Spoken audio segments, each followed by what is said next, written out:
Welcome back to Rani's Craft, and today's we're going to make slime. So guys, first you need to take a container and then take your thing Himalaya face wash, okay, and then you just need to take very little bit of salt, okay, don't take a lot.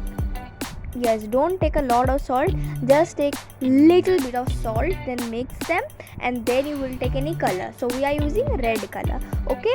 So you like this video, share with your friends and your family, subscribe my channel, press the bell icon, comment your suggestions, anything about this video. If you are having any problem, you can ask me the questions in the comment section, okay. Now mix the colors, Himalaya face wash and salt, and then our slime will be ready, okay. Also follow my sister on Instagram, the links are given in the description box. If you haven't seen my playlist, the links are in the description box, you can see them.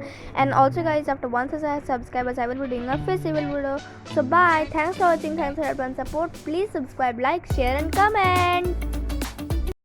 You haven't seen these videos? Why? I think you haven't checked out my channel, but no problem, you can check them now. These two videos, go check now. Bye.